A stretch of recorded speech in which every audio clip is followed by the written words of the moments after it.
Olá, meu nome é Carolina e estou no segundo ano de Engenharia de Computação na Escola Politécnica.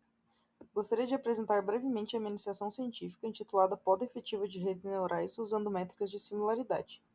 O meu orientador é o professor Arthur Jordão e esse trabalho foi realizado no departamento do PCS da Universidade de São Paulo. A motivação desse trabalho se fundamenta em três pilares. O primeiro pilar é permitir que grandes modelos de IA rodem em dispositivos embarcados com recursos limitados. O segundo pilar se baseia em questões financeiras. Modelos de IA, além do custo computacional, exigem grandes investimentos. Por exemplo, o ChatGPT, que excede US$ 700 mil diariamente apenas para ser executado, fora o custo de treinamento. E o terceiro pilar é o ambiental. Estudos indicam que a pegada de carbono associada ao treinamento de grandes modelos pode ultrapassar a emitida por um carro durante toda a sua vida útil e se torna comparável a grandes indústrias poluentes como a automotiva e a de aviação.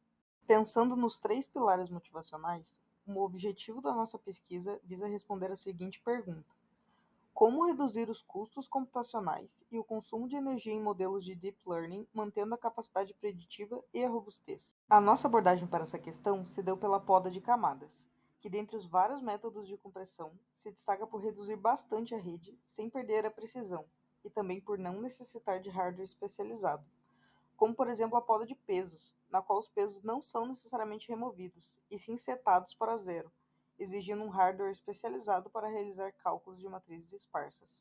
Mas como a poda funciona? A ideia de podar uma rede neural se baseia em dois fundamentos. O primeiro é a superparametrização da rede, que é a ideia de que redes neurais têm mais capacidade do que o exigido para resolver um problema proposto. Isso implica que algumas estruturas do modelo são redundantes e sem importância. Outro fundamento é a plasticidade, que se refere à capacidade das redes profundas de se recuperarem a danos de suas estruturas. Ou seja, a gente pode recuperar a capacidade preditiva das redes profundas após remover alguns componentes. Falando um pouco sobre a nossa metodologia de pesquisa, o desafio central dessa área é decidir adequadamente quais camadas são menos relevantes em um modelo para podar. E para decidir as camadas menos relevantes, nós usamos métricas de similaridade. E o que são essas métricas? Como que funciona? As métricas de similaridade são usadas para comparar uma rede neural com outra e nos dizer quão similares elas são. Na nossa pesquisa, usamos para comparar a rede original com ela mesma sem um possível candidato para poda. E dentre todas as possibilidades testadas, escolhemos aquela com que a rede podada fica mais parecida com a rede original. E a gente fez isso de forma interativa, podando várias vezes. Uma informação relevante é que não usamos apenas uma única métrica. Fizemos um algoritmo que combina várias métricas para determinar essa camada menos relevante para podar. Determinamos a nossa técnica de consenso. Gostaria de fazer uma pequena pausa para explicar dois fenômenos. O primeiro é o shortcut learning, que é quando um modelo toma um atalho. Ele encontra soluções fáceis e rápidas que não são realmente as mais corretas. Em vez de entender os padrões mais profundos e importantes, ele se apega a correlações superficiais dos dados. É como se ele estivesse trapaceando para acertar, mas isso pode acabar sendo um problema quando ele for usado em situações desafiadoras. A figura do slide mostra um exemplo disso. Em cima temos um conjunto de treinamento, onde a rede aprende a classificar a imagem como A para a estrela e B para a Lua. No conjunto de teste normal, que se encontra embaixo na esquerda, o modelo é testado com imagens bem parecidas com as de treinamento, e ele continua acertando. Agora olha o conjunto de testes fora distribuição, embaixo na direita. Neste teste, o modelo errou a predição. Isso se deve ao fato de que, no lugar de aprender o formato dos pixels da imagem, o modelo aprendeu a reconhecer a região onde os pixels estão. Embaixo na esquerda ou em cima na direita são estrelas e classifico como A. Embaixo na direita e em cima na esquerda são luas e classifico como B. Vejo que o modelo aprendeu um atalho, acertou alguns casos trapaceando, e não aprendeu a reconhecer de verdade o formato de uma lua e de uma estrela. Gostaria de abordar também a robustez adversarial, que é a capacidade de um modelo de resistir a ataques adversariais, que são pequenas perturbações nos dados de entrada que têm o poder de enganar o modelo e fazê-lo gerar previsões incorretas. A figura mostra um exemplo de uma perturbação adversarial em uma rede neural profunda para reconhecimento de imagens.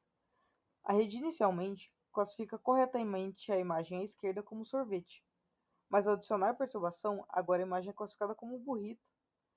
Mesmo que na nossa visão humana, a imagem nova pareça idêntica à original.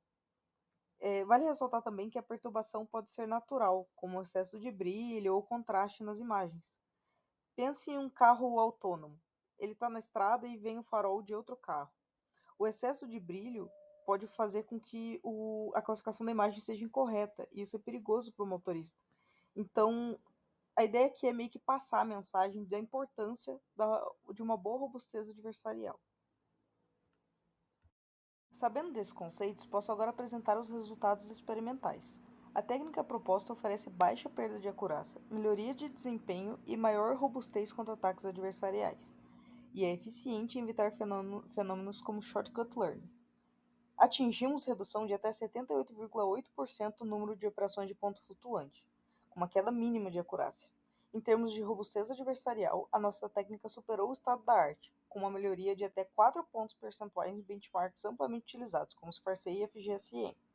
Além disso, no pilar financeiro houve uma economia de até 66,99%, e no pilar ambiental, uma redução de até 68,75% em emissões de carbono. Pelo limite de tempo, vou apresentar apenas duas figuras com os nossos resultados experimentais. A primeira é a comparação do método que desenvolvemos, o consensus, com métodos do estado da arte na arquitetura ResNet e no conjunto de dados CIFAR 10.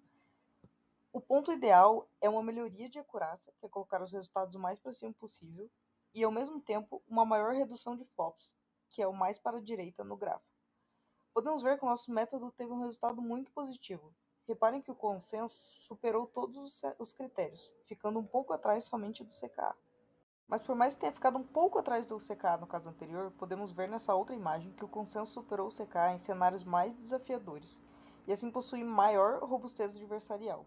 Nos gráficos dessa segunda imagem podemos ver o CKA em vermelho e o consenso em azul, superando o CKA na maior parte do tempo em 4 experimentos distintos. Para concluir, podemos afirmar que nós respondemos o objetivo do projeto.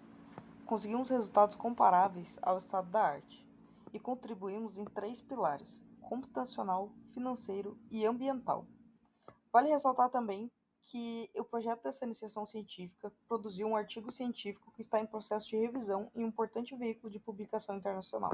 Aqui podemos ver as referências utilizadas para fazer esses slides. E por último, eu gostaria de agradecer à FAPESP e ao CNPq pelo auxílio a essa pesquisa.